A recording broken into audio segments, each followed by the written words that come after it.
Hello and welcome to this week's Vaticano Updates, the most important news from the Holy Father and the Vatican.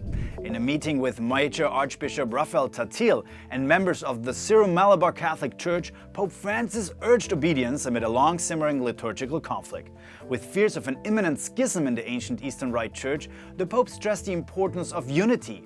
The Syro-Malabar Church, an Eastern Catholic Rite in full communion with the Roman Catholic Church, has been divided for decades over whether priests should face the altar or the people during Mass. The Vatican held a 3-day conference about climate change in Rome. The summit, organized by the Pontifical Academies of Sciences and Social Sciences, brought together policymakers, civic leaders, researchers and lawmakers from the United States and other countries such as Italy, Kenya and Sweden. By the end, the participants signed a new international protocol that will be submitted to the United Nations.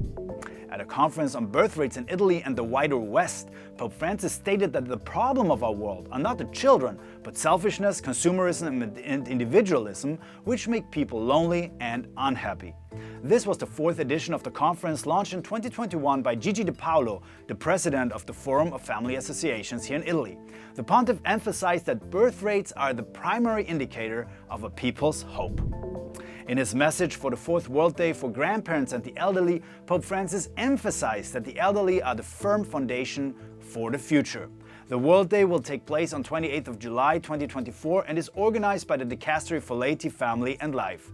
This year's motto is, "Do not cast me off in my old age," a quote taken from Psalm 71. In a meeting with about 200 students and teachers from the Vatican School of Paleography, Diplomatic and Archival Studies and the Vatican School of Library Science, Pope Francis warned against the toxic, unhealthy and violent information that can be found on social media. The Holy Father emphasized the importance of inclusivity in knowledge and urged support for those on the margins of society, including those experiencing material, cultural and spiritual poverty. Thank you for watching this week's Vaticano Updates. Andreas Tonhauser for EWTN Vaticano.